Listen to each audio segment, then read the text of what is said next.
Like you're into AI, expert, PhD studies, wrote a book, got into real estate, got into bikes, you're promoting events. There are probably a lot more, but the thing is that you do it with so much positivity and so much good energy.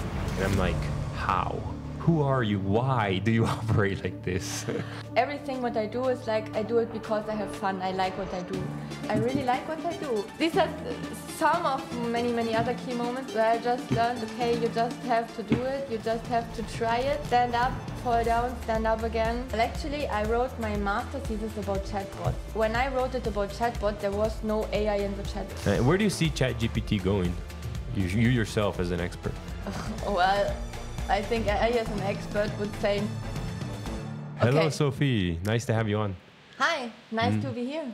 Yeah, Sophie Hundertmark. You know, I was actually wondering that name. Where did that name come from? Because in German, it means 100 marks. Yes, well, actually, it comes from my grandfamily. And to be honest, I don't know so much about the name. It's said that maybe earlier times people called themselves Hundertmarks, and if they want to pretend they are rich, but they are not. I don't know. Okay. But well, because marks means like francs, or it means like dollars, right? Yes. It's the German currency. The old German currency. The old German currency. Oh yeah, now you have euros, so the marks are gone. No, you call it 100 euros. Well, you're nice. You call me 100. Normally they call me 50 euros. Or 50 cent, like the rapper. No, the funny thing is when I finally find a man who has a second name like 9, and then we get married, then it's 900 mark. You know, I'm still waiting for... Yeah, 999.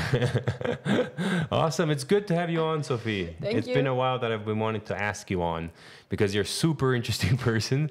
You're very unique. You're very unique, and I think we're going to be getting into a lot of topics that are very interesting. One of the things that's really impressed me is the energy you have. You're in so many things, and you do them very well.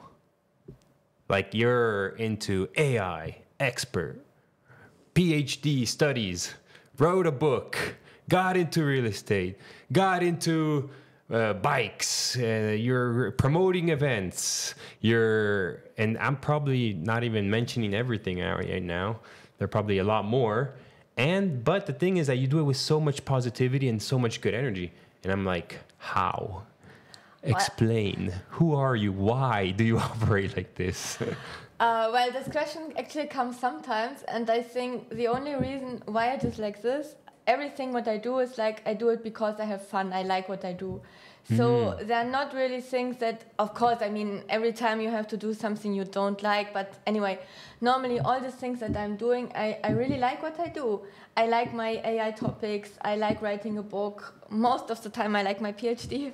I like my bike, although today it's raining all the day. It's pouring. Anyway, it's not raining. It's pouring. I get fresh air outside, so fine as well. So, you know, today I took my gravel bike. It was even more heavy than normal. Your what bike? My gravel bike. No electricity. Ah, not the electric one. Yeah. All right, just to make it extra hard. Yeah, just burn more energy. I haven't used it for many times, so I thought, okay, might be a good day. Oh, it's only 11 kilos in contrast to the e-bike, which is 25 kilos. Yeah, so, yeah. But then if it's electrical, I guess it feels like it weighs less when you're going. Yes, when you're going. Yes. Obviously, if you're then walking, you have to park it. It's different. Yes. No? Yeah. Yes. And the second thing, I don't like waiting for something. For example, when I wanted to do my boat license, it was actually the same time that I started my PhD. So you have a boat license as well? Yes. Okay.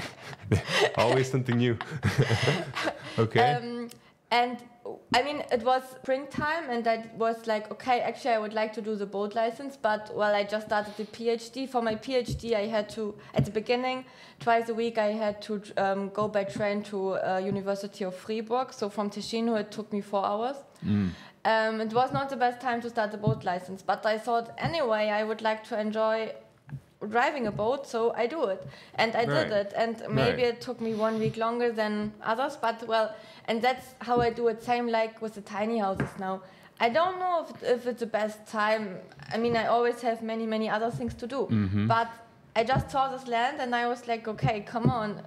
buy it and do it. Well, so before we get into the tiny homes, because we'll get there. You said that you like doing what you like doing, right? So whatever I do it because I like to do it, right? But to get there, you had to learn that, I imagine. You had to learn, okay, the time I invest in doing things, because, okay, there's two things. One thing is doing what you like to do, right? And one thing is having so many things that you like to do and doing them all, right? That takes a lot of time, a lot of effort, energy, and learning. You like to learn. But mostly you learn the lesson that you want to do what you like to do. Where does that come from? Well, actually, maybe there were some key moments. So, for example, when I was a child, first of all, I was very crazy, like hyperactive. Then I was totally shy. I was always too shy in order to ask other children to play with me, so I was all the time alone. You don't strike me as shy at all. Yes, Not at all. I was really shy. Every time I meet you, hey, I talked to that one guy, I met this other person, I was out at dinner, I started talking, or I was going for a walk and I started talking to that person. So it's amazing for me to hear that you were shy. Yeah, I was really shy, but then I figured out I can't have friends when I'm so shy. And then I started to be part of a youth club in our hometown, and they asked me if I could be part of the organization team. And when you are part of the organization team, then you always have to go to the new people to welcome them and so on. Okay. So then it was me who had to welcome the others, and I also had to do the moderation for the evening events and so on. So I was just like pushed, and I thought, okay, well, actually it's nice, it makes fun. I think that was one thing stopped me being shy. And then the other thing, when I was in school, the first years I've always been one of the best in school. I never had to learn, I always had good grades.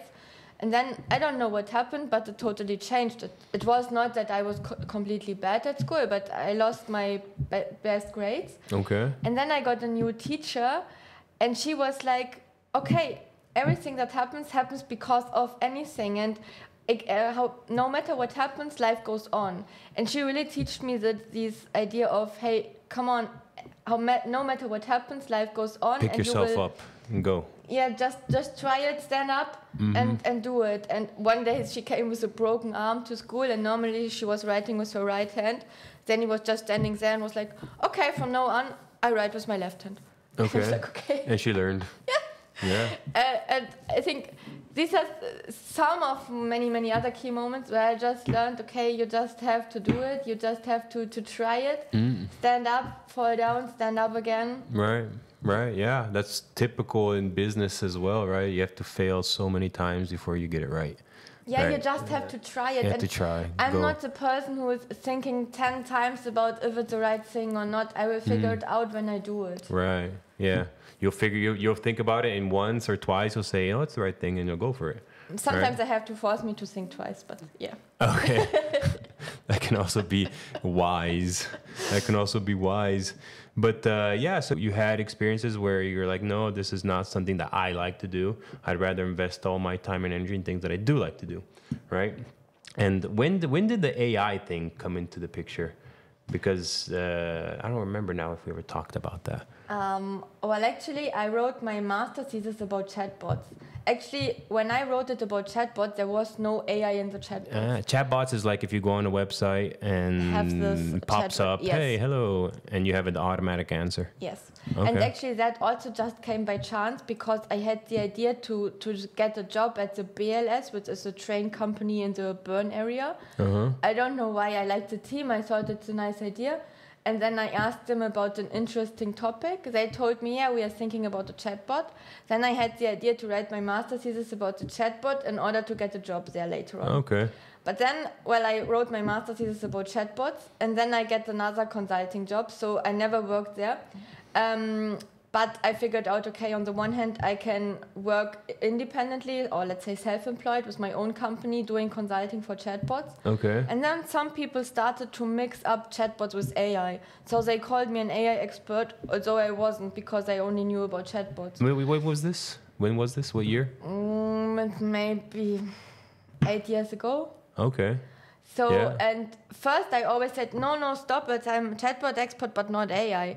But then, of course, I got into the topic of AI, and I educated myself, I read other books, I studied about that, so... You made your PhD thesis, or how do you call it? Yeah, my thesis, but I'm still on it, yeah. You're still working on that? Yeah. But your whole studies, the whole PhD studies is on AI. Well, it's part of AI. It's part of AI. Or let's say AI is part of it, but there are also other technologies, other methodologies integrating it. Into AI, yes. Or around it? Well, I'm developing a new framework for conversational AIs, which uses AI, which uses LLMs, but also... What's an LLM? What's that? Large language model. Okay. Like the technology behind ChatGPT. Okay, that's behind the scenes. Yes. Stuff that I will never probably ever see. Yeah, and there are other methodologies like fuzzy logic, for example, because normal LLMs, let's say normal informatics calculates with 0 and 1, and fuzzy logic can also calculate with crisp values like words and so on. So I think it's maybe more... They call it fuzzy for people like me that don't understand. It's a bit fuzzy. That's a good enough explanation for me. I think so. I understand it's 0, 1, and then it gets kind of fuzzy. I think so. But there was one other interesting moment, because when ChatGPT started, someone from Ticino, a friend of mine in Ticino, was asked by the SAF if he knows any expert in this topic. When did ChatGPT start? 3 years ago? Could it be 2 years ago? 2022 it was public. Okay, so yeah, about 2-3 years ago. Yes. Okay. And then someone from Ticino forwarded me to the SAF television in order to get an interview about ChatGPT, because he said, yeah, she's an expert in ChatGPT. But you were already into it, right? I was starting into it. I mean, it was at the end of 2022, and ChatGPT came out at 2022 November. So, and then I had this interview, but many people saw that. So again, people started to come to me and ask me about ChatGPT. So, of course, I got into the topics then. But yeah, there are sometimes like people pushing me or asking me, and then I found out, So it started with your master's in chatbots. So you started with that, and you started also doing consulting for that. Yes. And then people started asking about AI. So you started to get interested in AI, and you did your PhD, or you're doing your PhD in AI. At the same time, you have that consulting business. Yes. Where people can call you and ask you, what the heck is going on? What is this ChatGPT? What is AI? What the heck is going on? I think there's a lot of confusion. People are like they don't understand it. So yesterday I gave a workshop, and were 10 people from an NGO in Bern, and they asked me. I mean, I was forced to help them with ChatGPT to do a workshop on ChatGPT. I had 3 of them were, let's say, more or less experts. I mean, not really expert, but they knew how to use it and so on. And there was one woman who told me, I've never logged in. So there was a huge different audience, and I had to teach them how to use ChatGPT and so on. And yeah, it still happens that people tell me, no, I've never logged in. And I think most people have never logged into ChatGPT or any AI. Like for now, we have WhatsApp has AI. Facebook has AI. Does that have anything to do with ChatGPT, or are there different models? Well, there is a different large language model behind it, but the mechanism, how it works, is more or less the same. Yeah, okay, so they are like different minds, or different, how do you call that? Sometimes different AIs. Yeah, sometimes I compare it with languages. So all in all, language is always like we put words together and subject, verb, object, whatever. But Italian language, it's different than German language, let's say. Okay. So it's still a way of communication, but it's just saying different languages. Okay. And they have different functions, I would imagine, too. They don't cover every topic. Yeah, they have different training data. So, for example, if you choose a large language model from China, it definitely has different training data than from the US. It can be kind of, people build it in a way to answer certain questions, other things not, I guess, I imagine. No? They can kind of, how do you call that word? Form it into what they want it, right? Yes. They. And for example, if you look to China, in China, there's several big companies like Alibaba. Alibaba belongs more or less everything, not only the online shop, but also WeChat. So all the data you have on WeChat is put into their chatbot. So also all the cultural information and so on. When you now go to the US, it's differently. And for example, if you go to the Meta AI, I would suggest that there's something inside from Facebook, whatever. If you go to X from Elon Musk, there are all the data from X inside. So ChatGPT would take it from all of them, though, right? Or does it just go to Google or just websites? Or well, you can say more or less from all of them, but imagine Microsoft is behind it. Right. So they also will put their ideas in it. Okay. What's the most common question you get when you, in general, in your consulting business? Well, it really depends. I would more ask the question, what's the most common question I get when I do keynotes? Because that I do as well, besides my consulting. Keynotes is like when you're speaking in front of people, right? Yes. You're presenting. Yes. Okay. And then normally I present how it works, for what you can use it, and so on. And then in the end, there's always a question about what is about the people? Who is the human being? What can we do in order that not the machines take over us? So that's where I was going with this. When are they going to take over? No, yeah. But no, that's probably because it comes from movies, right? Where you have these robots that take over the world. The Terminator, or what's that? The name of that one with the spaceship and it has the red eye, the camera. What's the name of that movie? Yeah. I mean, you're right that many things come from newsletters or newspapers, movies, It's in the imagination. People are scared. They're like... But it's also coming from us, because if we stop thinking, then it happens that machines start to decide for us. And I can tell you, in Asia, some men have decided it's easier to have a robot as a wife than a real wife. Because the robot is always doing what I want. Right. She's always there, and you don't have to argue with her. There are no discussions. Right. I give you a sad example. But they already exist, no? Like a physical robot, no? Yeah, physical robot. They decided, okay, it's easier. I don't have to go on Tinder. With AI, and you can have more than one. No, but AI. So a robot with AI in it, yes. And it doesn't move around, though. It can't. It doesn't. There are robots who can move around, but you can also have them just like on a video, whatever, like on a video chat, whatever. Yeah, well, that's kind of sad. But I imagine, there must be some kind of sickness behind that. I had an even more sad example this Saturday. I teach 30 children to use ChatGPT, AI, and so on. But my idea was not only to teach them to use it, but also to show them when not to use them. And I asked the question to all these children who were between 10 and 13 years old. Okay. Hey, what do you think can AI not do for you? And then the first child was like, well, I think it can answer my questions, but it can never be my friend. And I was like, okay, super. I hope that I get this answer. But then there was another boy who stand up and he was like, no, I would love to have robots as friends. And I was shocked and I asked him why. And then he told me that all his friends, they are bouncing him, they are fighting with him. They're bullying him maybe. They're really not nice to him.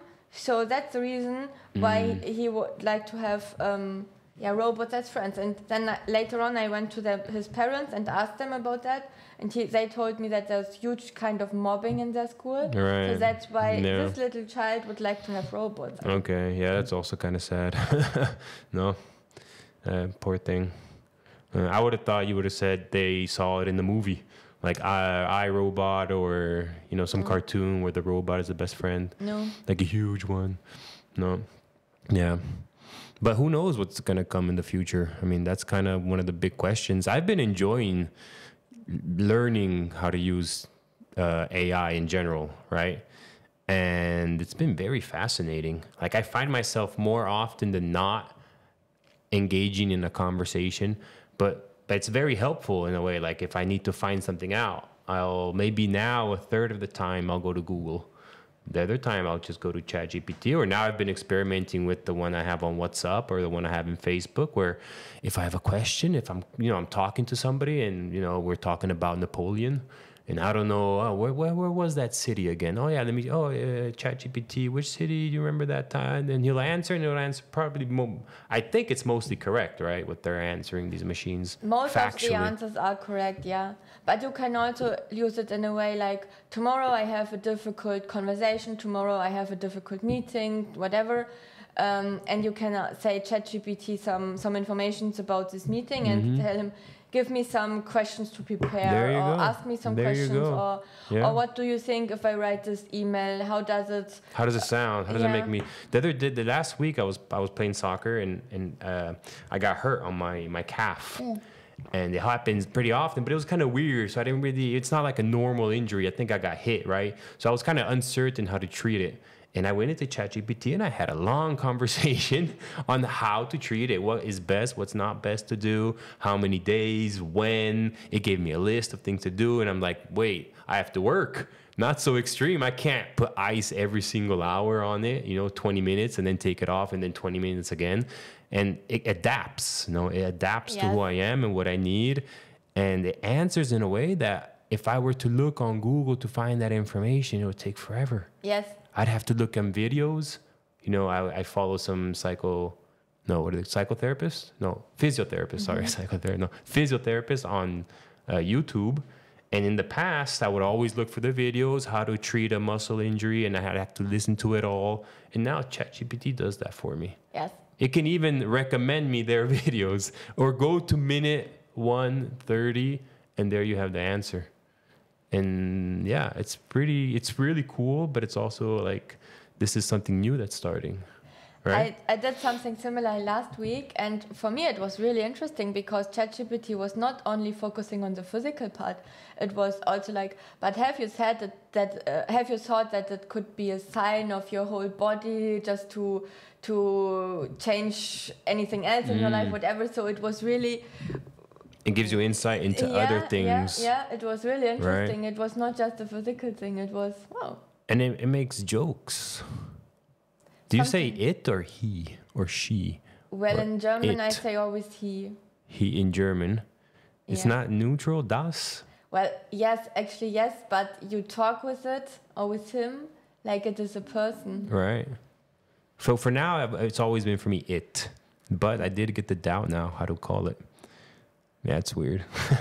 It's a question in German, we would say der, die oder das Nutella. Il or la Nutella?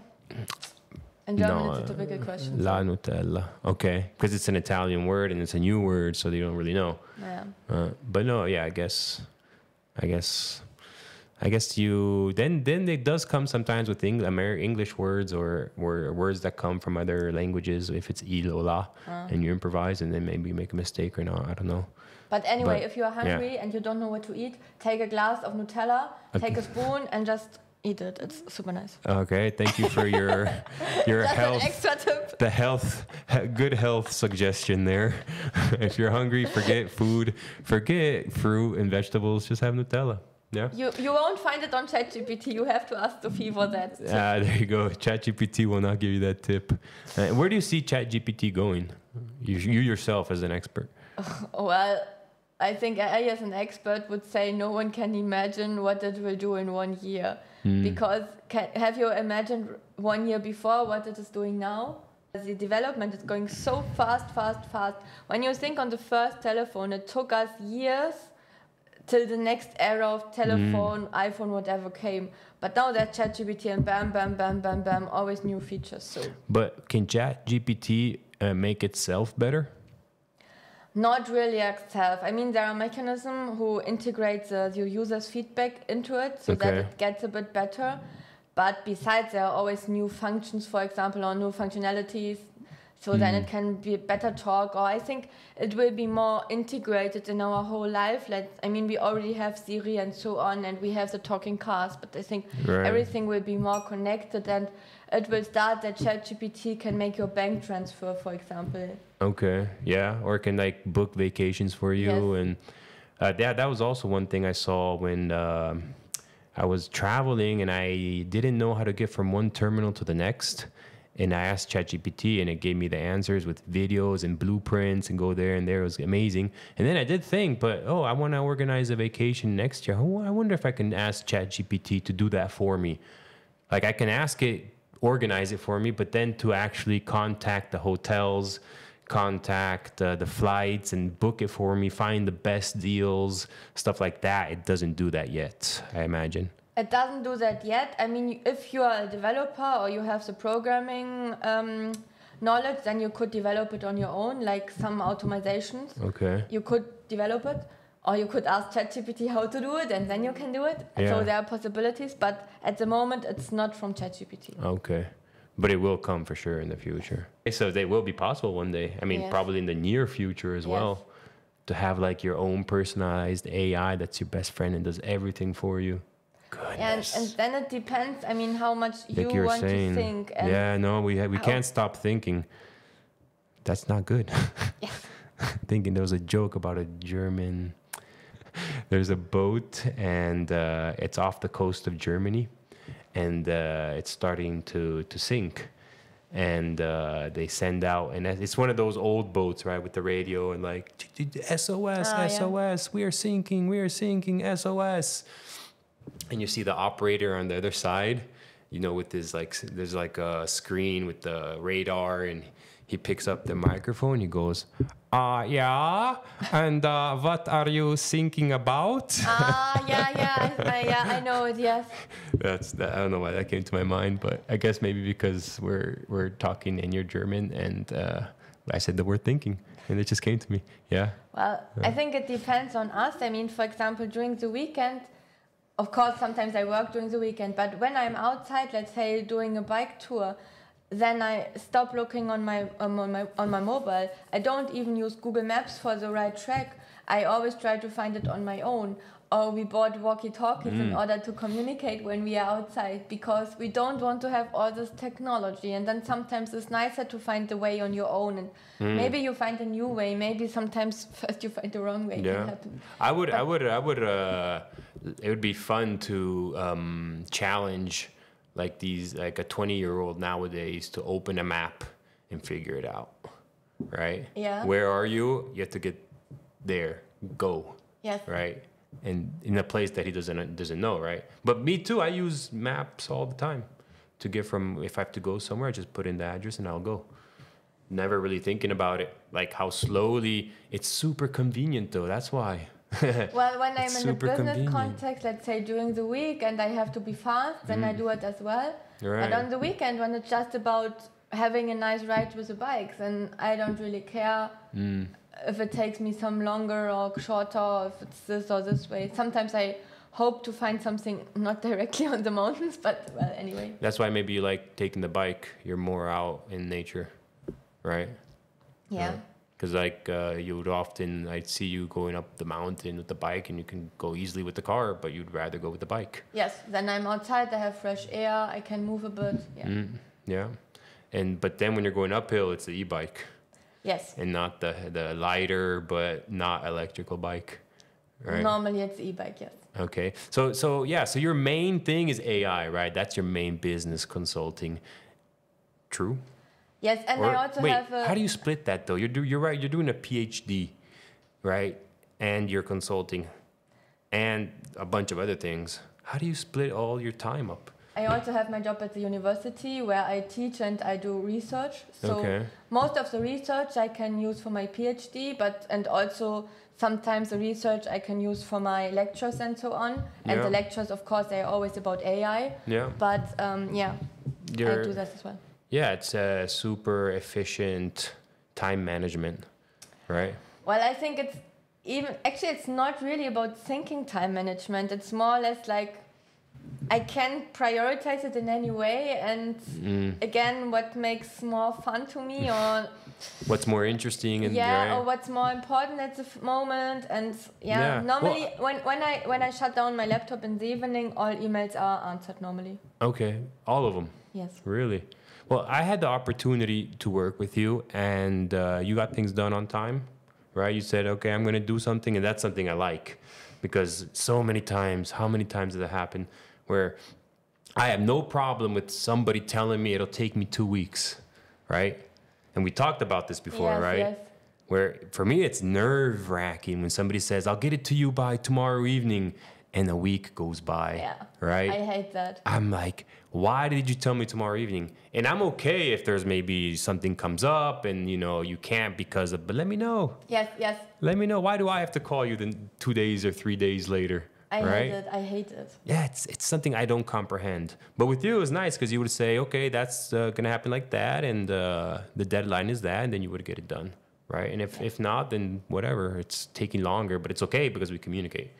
Yeah, maybe it's because you're a communication expert, so you can tell people when things are not going to be ready on time. You'll just tell them, right? It's normal. What's so wrong about it? Normally, I don't try to be in the situation that I have to tell them I will be later. I try to be on time because I like it from the others as well. And I'm not a patient person, so when I have a task, I like to finish it as soon as possible. So then it's done, and I know the others are not waiting for me. I don't like if there are other people waiting for me. So try to, even if you do have time. Well, I mean, I have to do it anyway, any day, so I can try to do it as soon as possible. Then do you take breaks? Yes, I take breaks. Okay.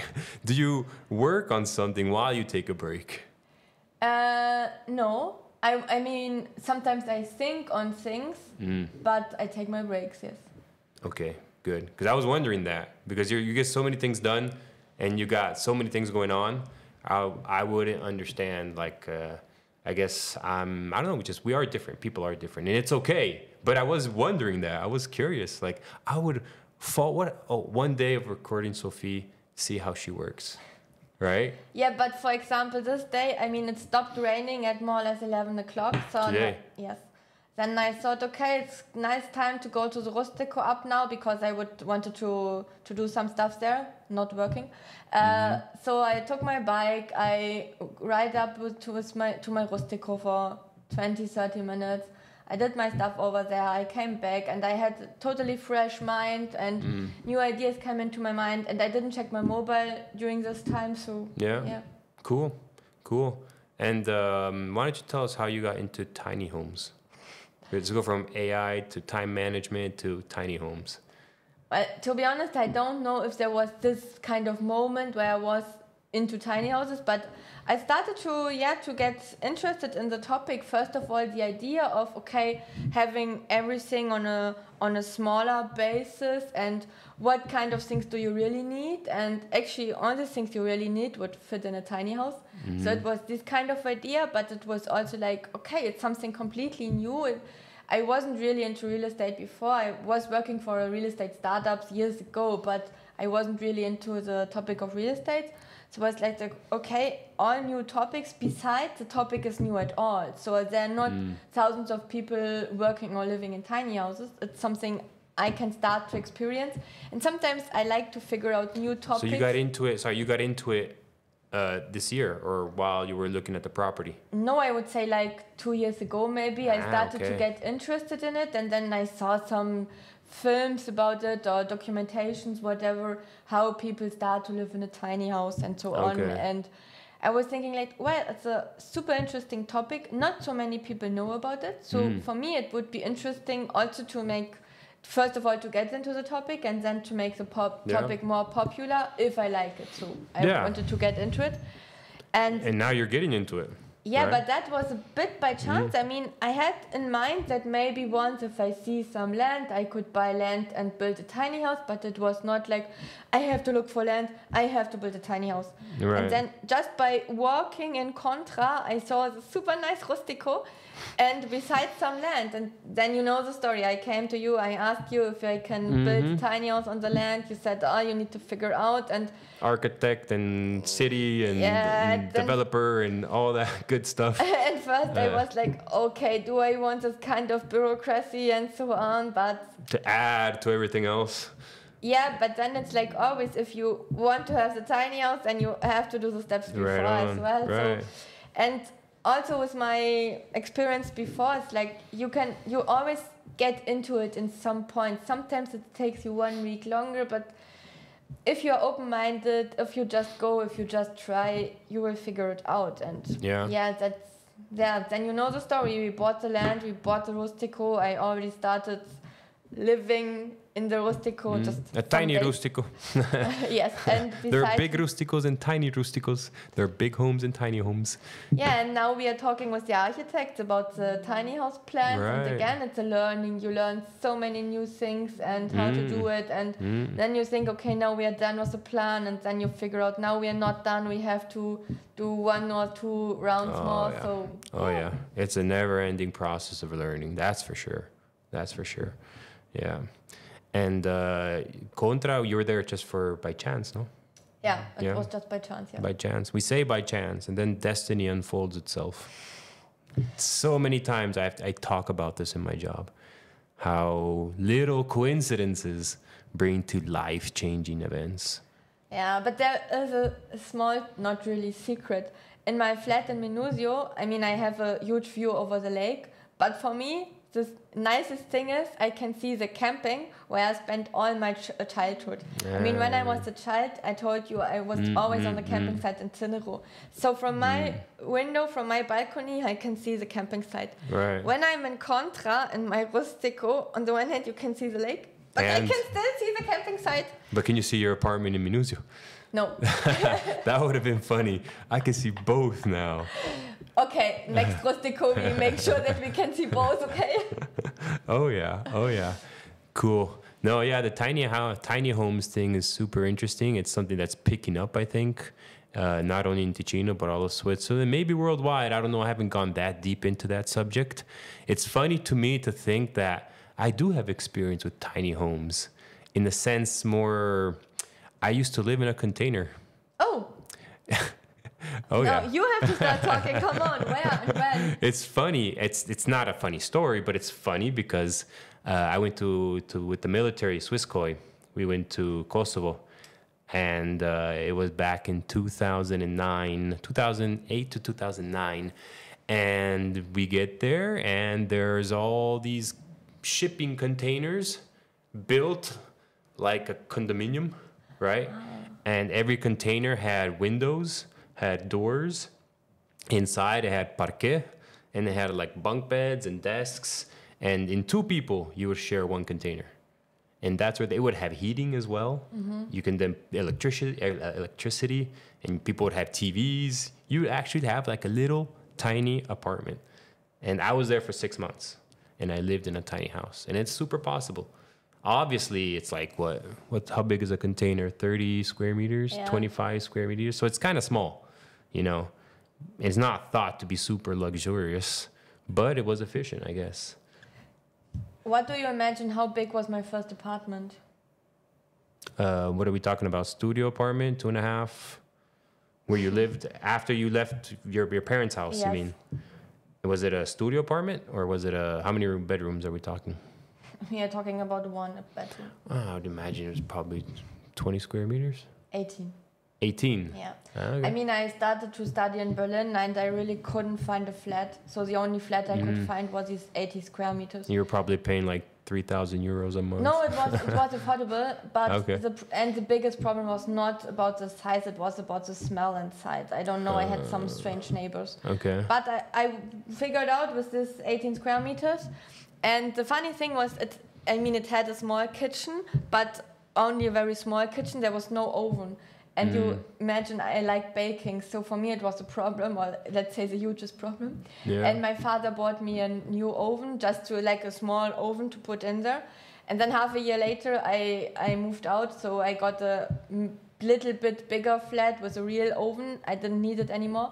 And now in the rustico, I was missing an oven, and I still took this oven from my... The one that you used to have in Berlin. Yes. Okay, you're going to bring that with you for the rest of your life, wherever you go live. Yeah. And yeah, but the tiny house isn't thought for you now to go live there, right? It's something you'd have something for your friends to come visit, or it's your friends as well, right? You're into doing this. I mean, the tiny house, I built it up with a good friend, but we want to rent it just for vacations. Okay. And our idea is that, okay, let's say normal guests have to pay the normal fee. Yeah. And if there are families who cannot afford this fee, they have lower prices. Okay. And then we are not sure yet if we just give them lower prices, or if we say, okay, there is, let's say, some work to do for the tiny house or whatever, or doing an Instagram post, whatever, in order to get it a bit cheaper. But it's we have this kind of idea, and secondly, but somebody could live there if they wanted to. Yes, you can't live definitely. in a tiny house. At the moment, when we are building it, we think like if we would like to live in there. Okay. So we try to design it like we would like to live in there, but in the end, we want to rent it for holidays. And of course, we also would like to learn about this topic, and then later on to give our knowledge to others who are also interested in the tiny house idea. Yeah, because it's not just about it being small space. It's not just about that. It's about the efficiency, energetic efficiency. You have solar panels. We will have solar panels, yes. I mean, to be honest, if you would like to have something super efficient, then you shouldn't build a house at all. Then you should build an ugly live in the block, forest, or go with the Eskimos and build a house out of ice. Maybe. So, if you would like to do something really super sustainable, you shouldn't buy a tiny house. You should go into a big building block and have your small space inside. But yeah, we try to make it as sustainable as possible. Right, realistically. We have the solar panels, and the nice thing is the solar panels will also be for the rustico. So but you also have the materials with which the tiny house is built. Yes. That are also like what are they called? Nature friendly, stuff like that, right? Yes. So for example, most of it is out of wood, and we already asked the wood is coming from Switzerland as well. Okay. So, and we are also looking for, let's say, local producers. So we do it with architects from Ticino, and they have their local workers and so on. So yeah. Okay. It's prefabbricato in Italian. How do you say that in English now? Is it prefabricated or the pieces come together? The pieces are prefabricated in Switzerland. Okay. And then they were fixed together on the land. Yes. Right on. Because the thing is, and I think that's future problem of tiny houses. The first idea was build the tiny house really in advance, and then just bring the tiny house and everything is done. But normally the streets are too small, so there's so much land somewhere where you cannot just bring the tiny house. So that's why I think the future is just pre-designing it and pre-fixing it, and then in the end to fix the whole thing. Like Legos, build it up on the spot, right? Or with the helicopter, if you have to go with the helicopter. Yeah, but then you have also weight, and you have to be careful with weight. Yeah, the pieces can't be too big. But then helicopters can, that's how they build homes or renovate around but only here. Pieces, not the whole tiny house. Right on. Yeah. Like you bring the separate pieces there on the spot, and then they mount it or they build it up. Yes. Yeah. You also have a tiny car. I have a tiny car, yes. Although I don't use it so much often, I have it, How's that?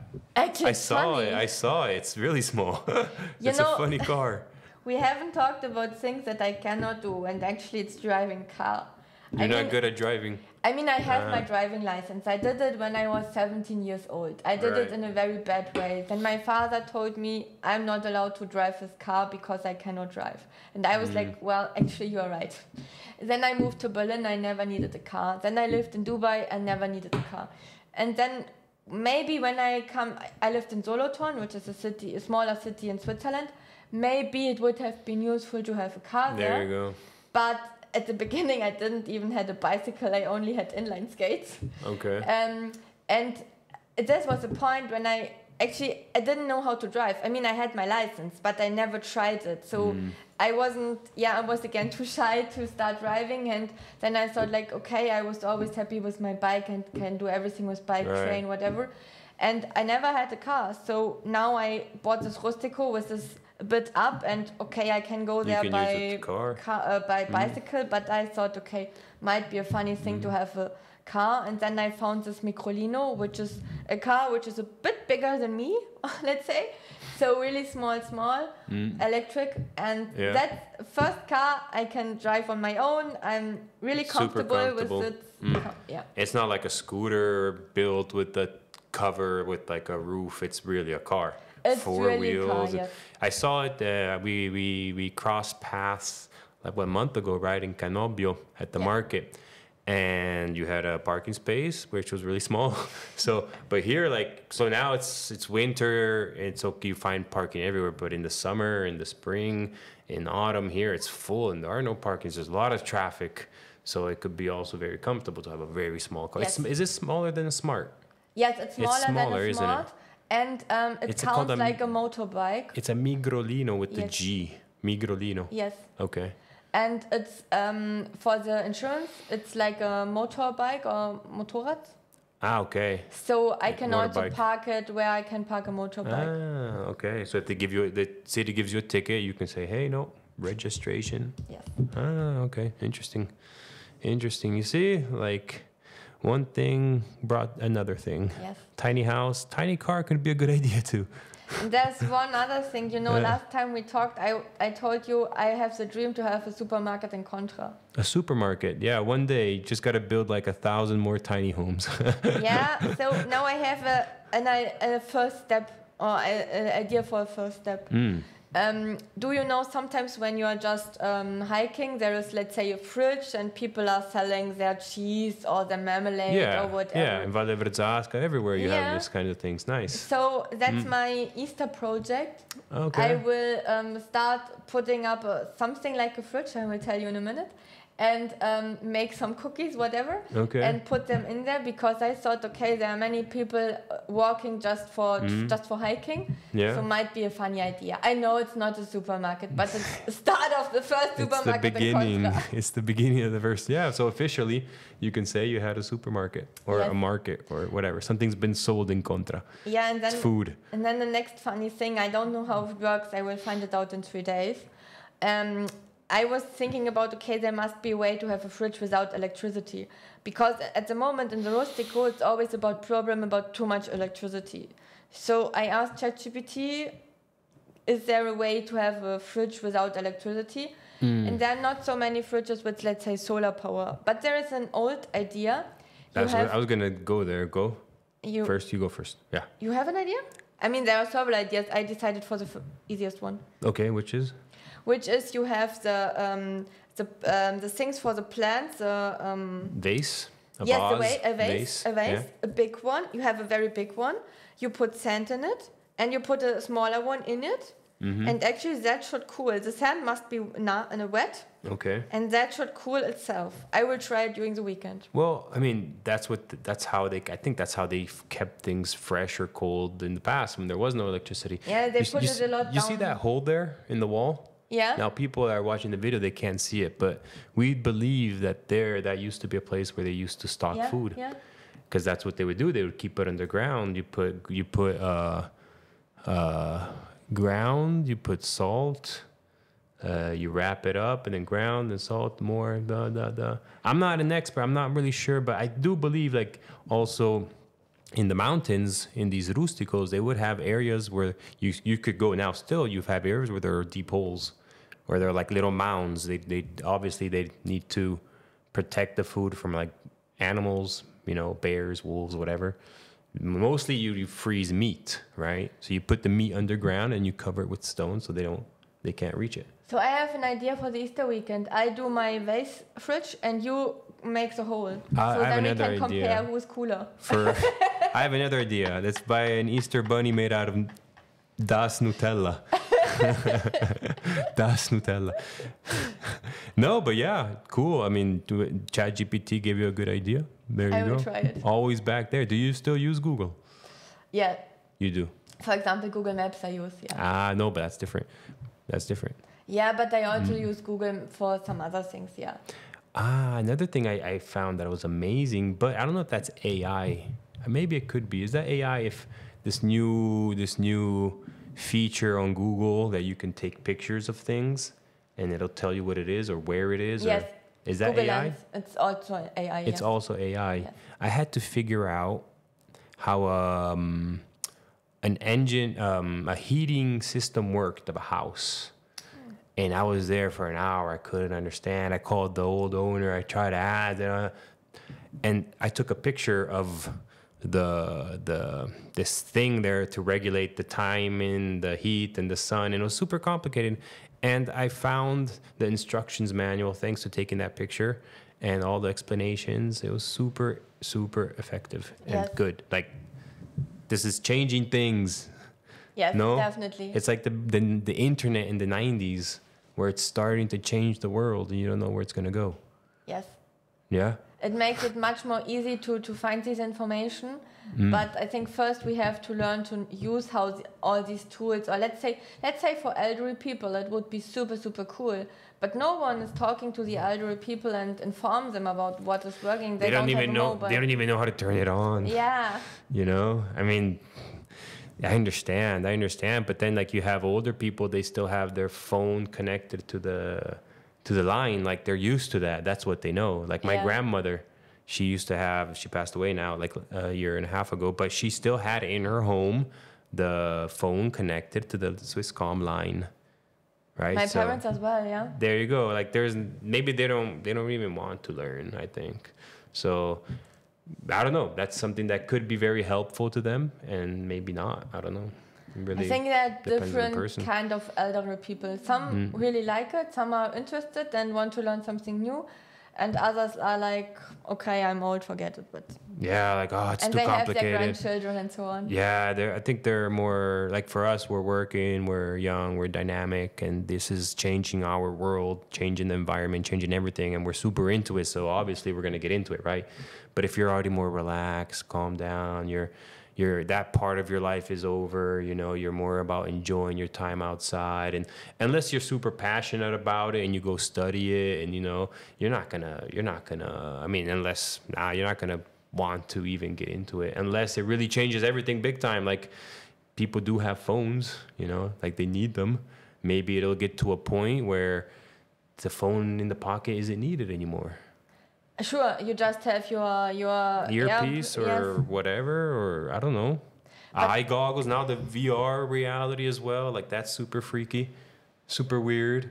Like, you can go around with this thing and things pop up, windows pop up, and I still see you and other people. Now it's weird because it's this huge thing on your face, but will it become like just glasses like you see in superhero movies? But there's one other thing I experienced, because when we didn't have the internet or some whatever, we really had to remember things. So we just read once, and then we had to keep it in our mind, because we knew we cannot find the information so easily again.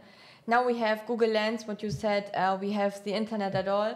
So we are not forced to remember things in our head. So we're just like, I can look it up again, I can look it up again, I can look it up again. And I think that's also things that really changes. And when I talk to older people, of course they start forgetting things because they're old, but normally the things they really learned, they still now know really.